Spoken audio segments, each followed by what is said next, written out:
Melhor Impossível, um filme clássico dos anos 90 que ainda hoje é utilizado como referência quando a gente fala do TOC, transtorno obsessivo compulsivo. No filme, o personagem vivido pelo ator Jack Nicholson é um escritor rabugento, cheio de manias, que evita contato com as outras pessoas. Mas será que o TOC é isso mesmo? Humanamente, programa da Band News FM, feito em parceria com o Instituto de Psiquiatria da USP, hoje vai falar do transtorno obsessivo compulsivo e, para isso, a gente sempre tem aqui as análises do psiquiatra Daniel Barros. Oi, Dani. Oi, Ellen. Esse filme é um clássico, né? Quando a gente fala em toque, não tem muito como não lembrar do Melhor Impossível. Não sei se as novas gerações, sabe? Os ouvintes, assim, sem cabelos brancos, conhecem o filme, mas se não conhecem, vale muito a pena conhecer. Ele mostra, é uma comédia, mas mostra ali também o sofrimento do personagem que fica ali numa cadeia, né? O toque tem esse aspecto de uma certa prisão naqueles comportamentos que me parece tem um aspecto bem realista ali. O nosso convidado vai poder explicar melhor para a gente. Exatamente, porque nós vamos contar aqui com a ajuda do psiquiatra do Instituto de Psiquiatria do Hospital das Clínicas da USP, especialista no transtorno obsessivo compulsivo, Daniel Costa. Obrigada, Daniel, por estar aqui conosco hoje. Olá, Ellen. Olá, Daniel. Agradeço aí a oportunidade, o convite. Bom, eu quero começar então tentando entender um pouquinho como é que a gente define o TOC, o que caracteriza esse transtorno obsessivo compulsivo. Bom, pois é, o TOC ele tem duas manifestações principais, né? As obsessões e as compulsões. Obsessões são pensamentos, ideias, imagens que têm um caráter intrusivo, repetitivo, invadem a consciência. A regra é que tem um conteúdo desagradável e por isso ele gera incômodo. E já as compulsões são comportamentos repetitivos que são feitos em resposta às obsessões, com o intuito de aliviar o mal-estar provocado pelas obsessões. Então, só para a gente dar exemplos, né? Então, obsessões, medo exagerado de que ele possa se contaminar ou pegar alguma doença caso encoste em alguma superfície. Esse pensamento, essa ideia gera um incômodo muito grande, e em resposta a isso, ele lava as mãos repetidamente, justamente para evitar que essa consequência terrível aconteça. Então, existem inúmeros conteúdos, assim, limpeza, sujeira, pensamentos com conteúdo de agressão ou violência e rituais de checagem são os mais comuns, mas, assim, do ponto de vista de possibilidade, são inúmeros os conteúdos possíveis que os portadores de toque apresentam, né, em termos de sintomas. É interessante, Daniel, a gente deixar claro para o ouvinte, né, que ele de repente fala assim, puxa, mas eu, depois da Covid, eu quando encosto eu quero passar álcool gel, eu quero lavar a mão, eu fico aflito enquanto eu não lavo a mão, mas no toque não é só uma aflição, né? Não é só uma vontade porque, assim, você pode pegar Covid. É uma coisa com mais intensidade, né? É uma cadeia. Se o cara não faz aquilo, se o paciente não faz aquilo, ele tem um grande mal-estar, ele pode ter até crises, né? Uma coisa mais intensa. Sem dúvida. Sem dúvida.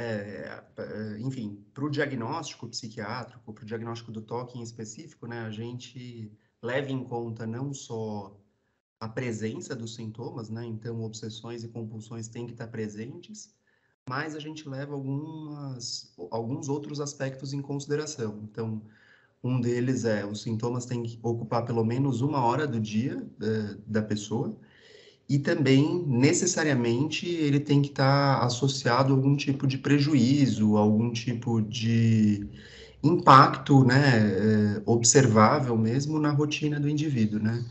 Então, não é simplesmente, assim, uma vontade, um capricho, né, seja para limpar ou para arrumar ou organizar, Uhum. mas claramente aquilo atrapalha a vida da pessoa, né? Então,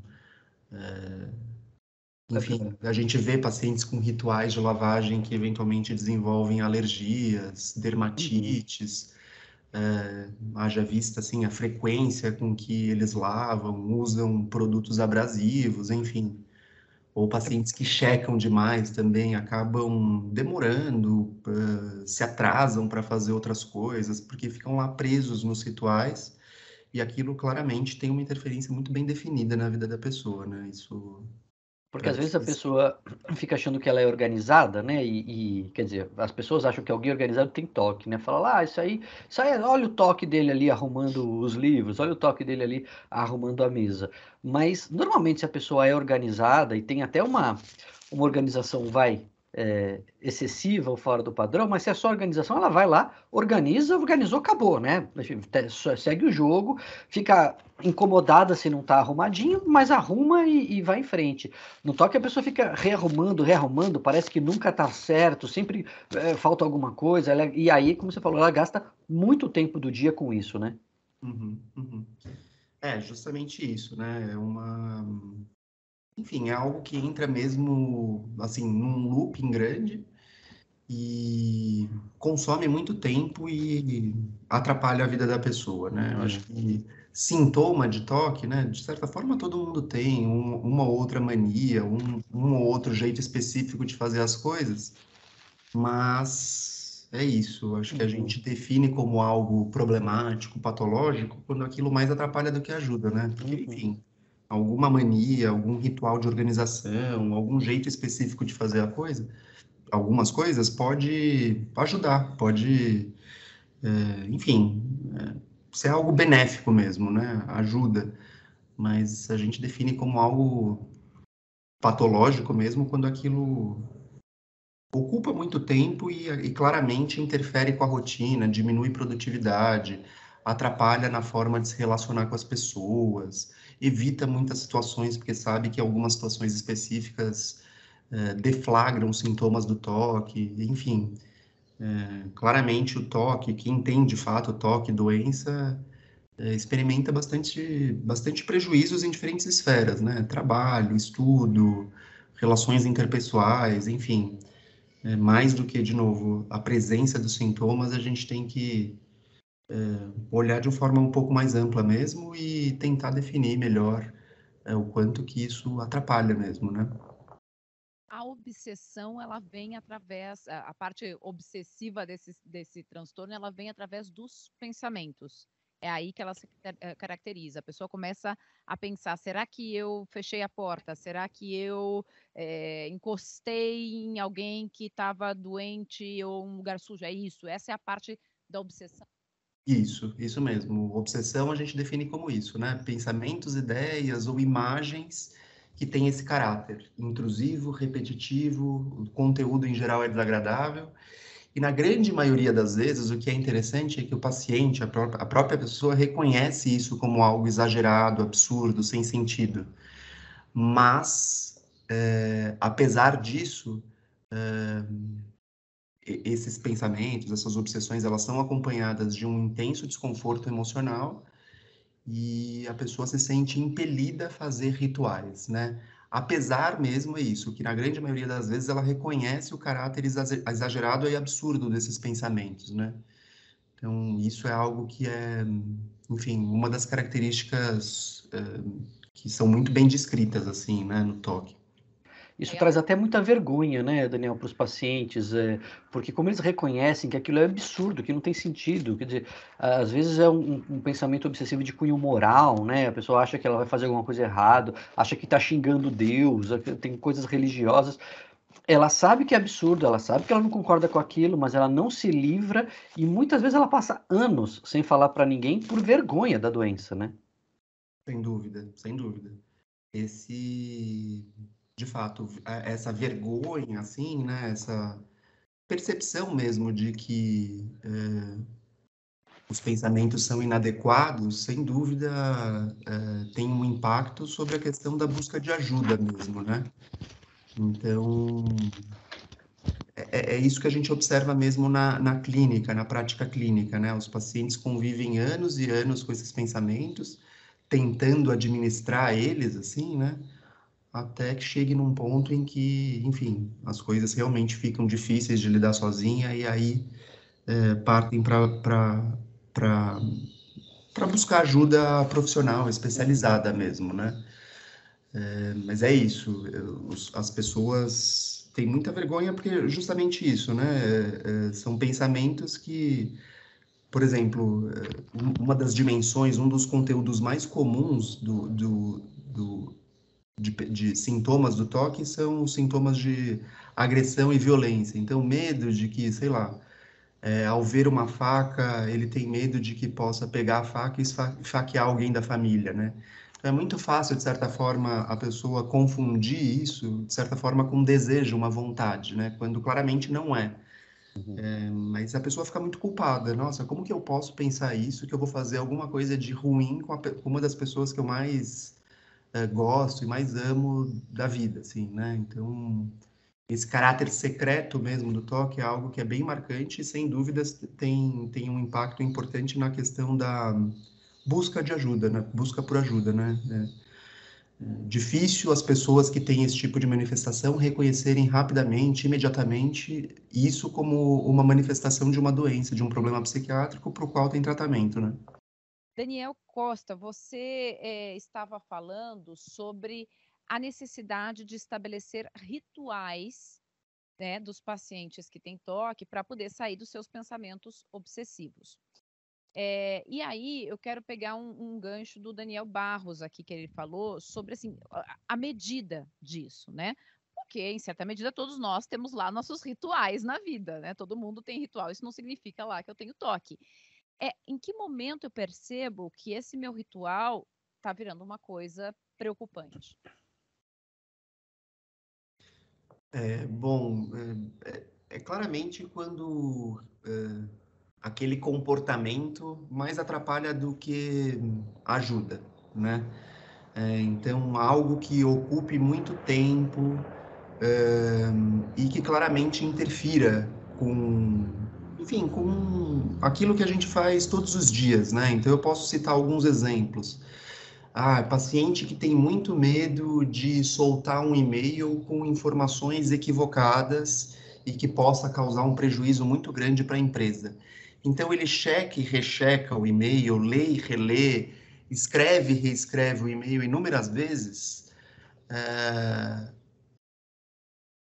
a ponto de que as outras, por exemplo, tarefas dele do trabalho se acumulem. Então, ele claramente tem que fazer muita hora extra para dar conta de todas as demandas dele do dia. Enfim, é algo que realmente fica no meio do caminho, assim, né? É algo que mais atrapalha do que ajuda. Óbvio que alguma conferência, reler alguma coisa antes de soltar um e-mail para ver se não tem nenhum erro de português ou alguma informação que está muito equivocada, normal, tranquilo. Todo mundo faz isso quase que no automático.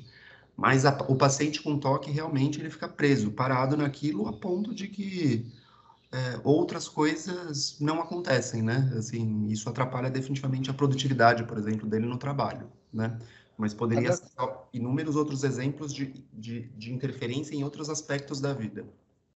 o Daniel, agora com relação aos pensamentos obsessivos, a gente usa na linguagem cotidiana, às vezes, o obsessivo, o obcecado, de uma maneira que eu acho que não é bem a do toque. Eu também queria que você explicasse aí para a gente, para o ouvinte não se confundir, né?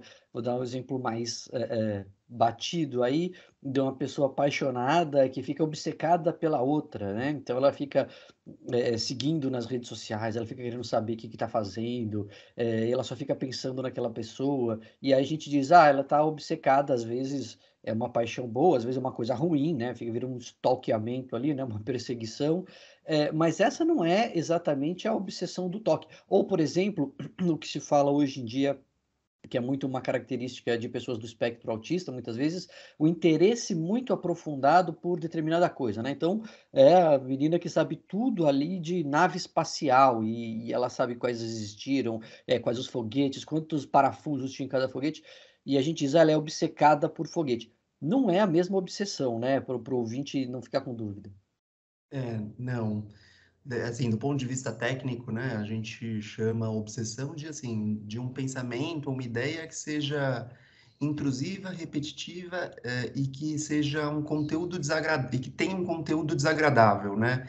Então, está associado a necessariamente incômodo, né? E diferente de, por exemplo, alguém que fica, entre aspas, obcecado com alguma situação, ou com alguma pessoa em específico, que eventualmente essa obsessão, entre aspas, né, ela está associada a um desejo, a um prazer, a algo bom mesmo, assim, né? Uhum. Algo que seja, que ele experimente como algo bom. É gostoso pensar naquela pessoa, ver aquela pessoa, tal, né? Ou Enquanto no que, mínimo com um propósito, né, Daniel? Assim, pode ser que a pessoa sabe que está exagerando, ela não consegue, ela fica com ciúme, ela não consegue parar de olhar, ela não queria, então até é desagradável, mas tem um propósito que é descobrir se a pessoa está sendo fiel, sei lá, qualquer coisa assim.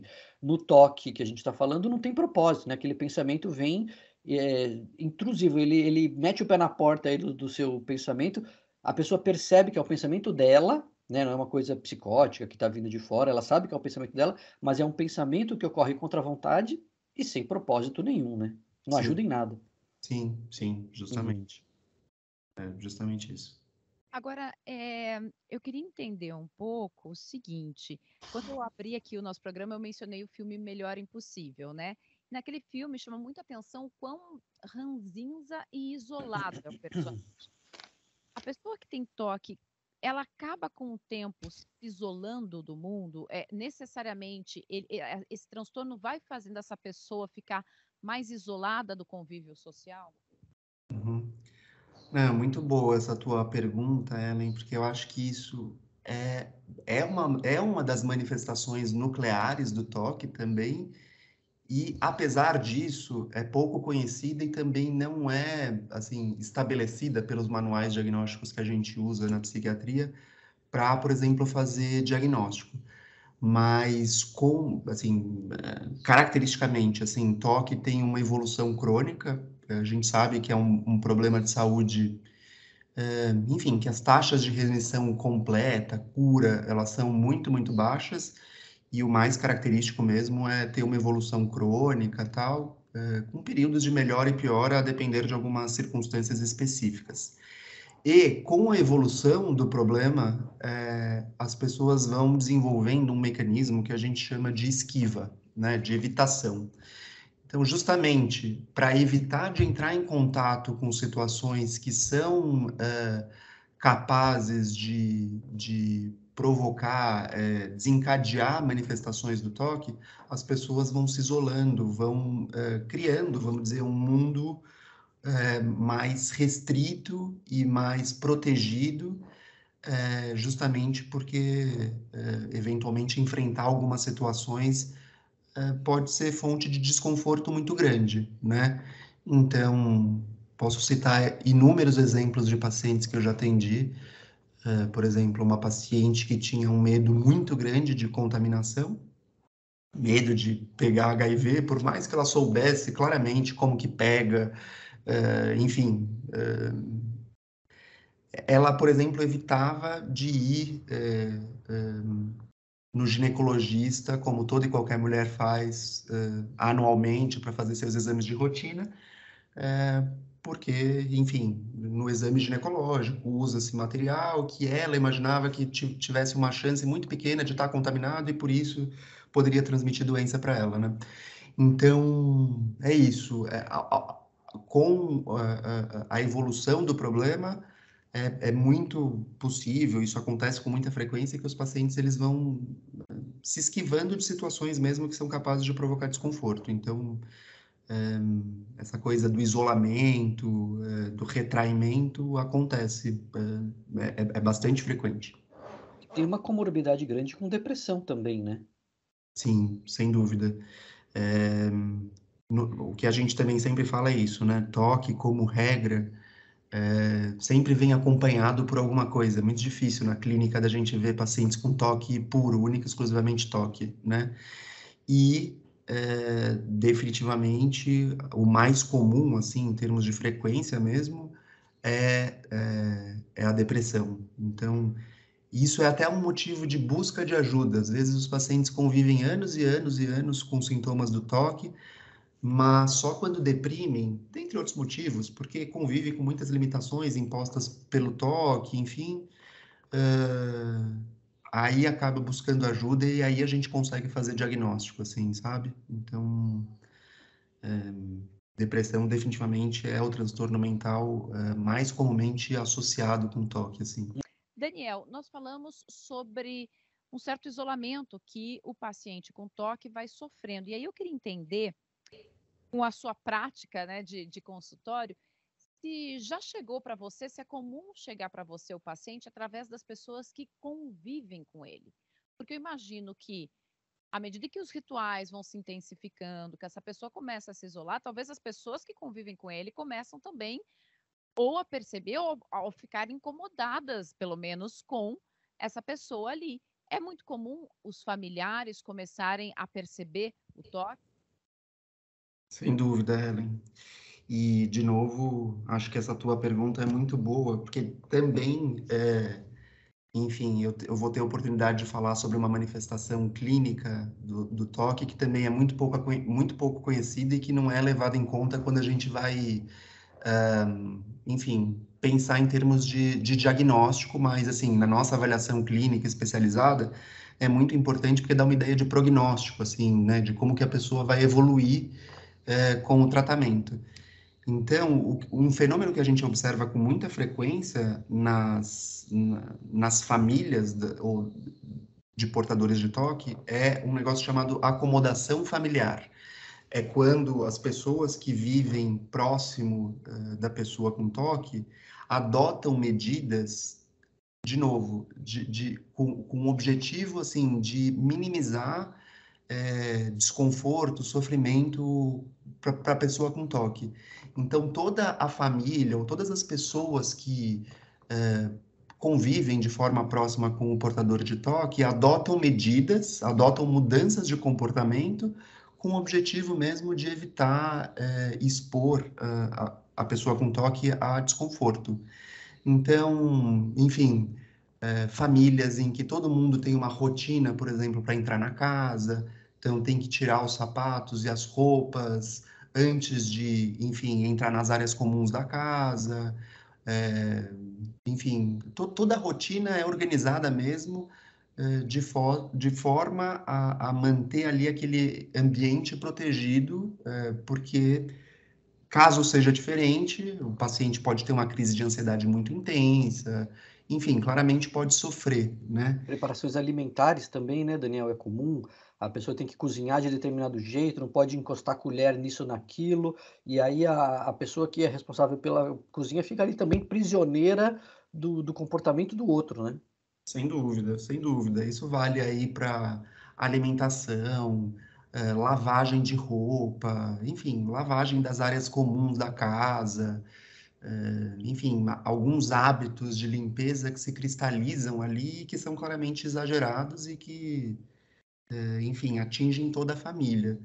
Então, sim, e outra coisa que também é muito bem descrito no toque é que o toque é uma doença, é um problema de saúde que é muito incapacitante, é uma fonte de sofrimento muito grande, não só para o portador, mas também para as pessoas que convivem, né, próxima a ele, assim. Então, muito parecido com aquilo que a gente observa, por exemplo, em quadros demenciais, assim, né, que não só a pessoa que tem Alzheimer sofre, é impactado, tem limitações, mas também as pessoas que convivem proximamente, que cuidam, também tem níveis de sofrimento emocional muito altos, assim, né? Então, respondendo de novo a tua pergunta, assim, a abordagem familiar é quase que regra, assim, na prática clínica de quem trabalha com toque mesmo, né?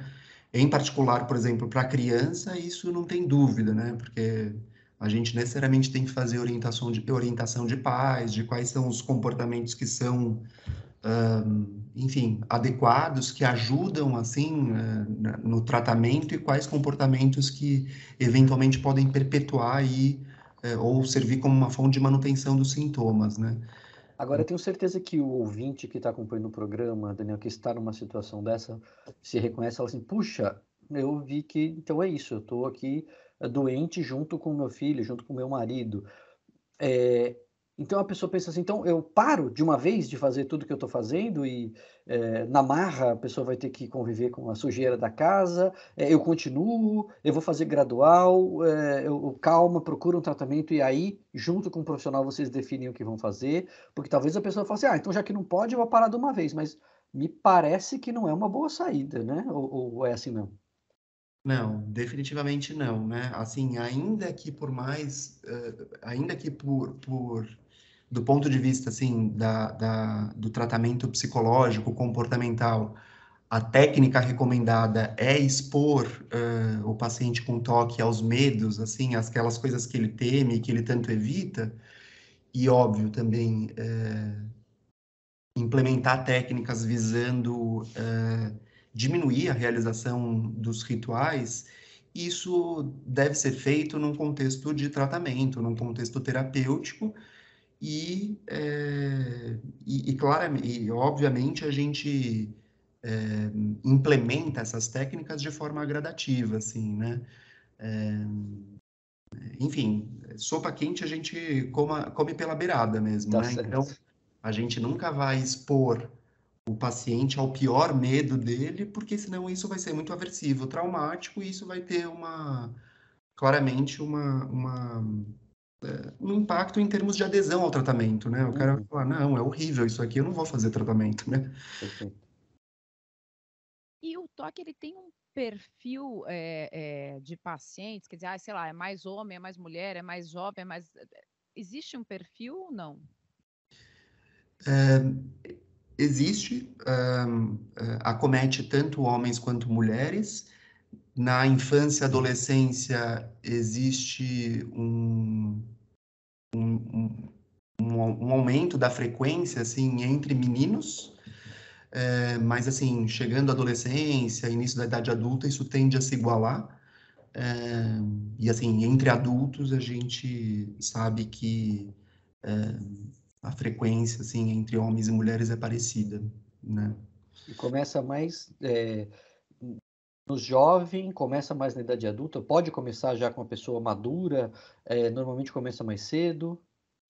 A gente fala que existem dois picos de incidência, né? Então, o primeiro é ali na infância, né? Por volta ali dos seus entre 6 e 10 anos, e outro pico de incidência no início da idade adulta, final da adolescência. Quadros que se iniciam mais tardiamente são menos frequentes, mas não impossíveis.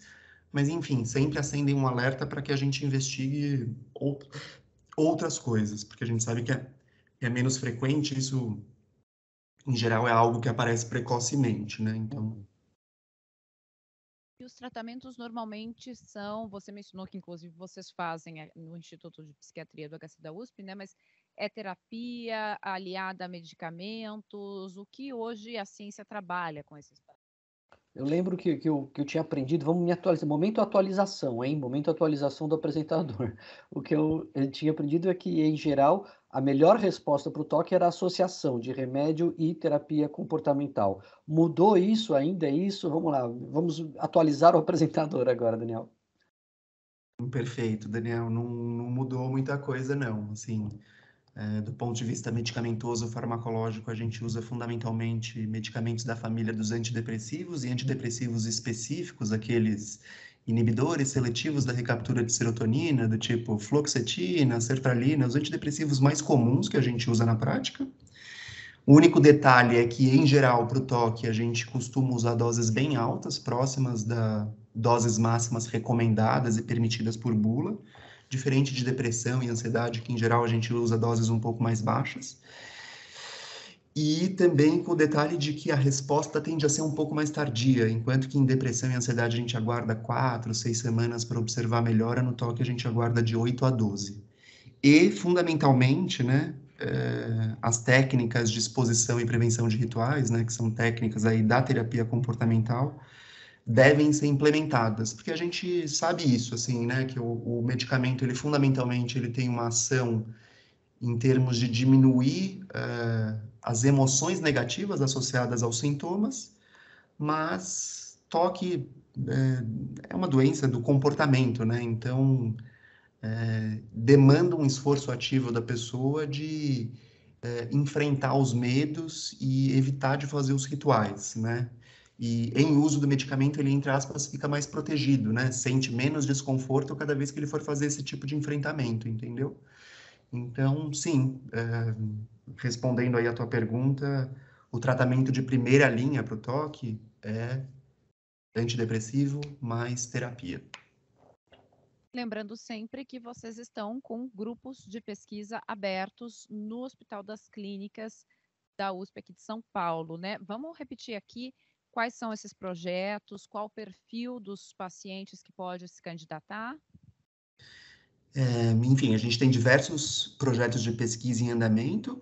Os projetos, alguns dos projetos oferecem o tratamento de primeira linha para o toque, ou seja tratamento medicamentoso, farmacológico, seja tratamento psicoterápico, e a gente está recrutando pacientes de ambos os sexos, idade entre 18 e 50 anos, que tenham o toque como diagnóstico principal e que não estejam em tratamento medicamentoso, para aqueles que forem se candidatar para o projeto de pesquisa que oferece tratamento medicamentoso, ou que não estejam em tratamento psicoterápico, para aqueles que quiserem participar do projeto de psicoterapia. E aí eles podem se inscrever através do e-mail protoque.projeto@gmail.com. protoque.projeto@gmail.com. Isso. Perfeito.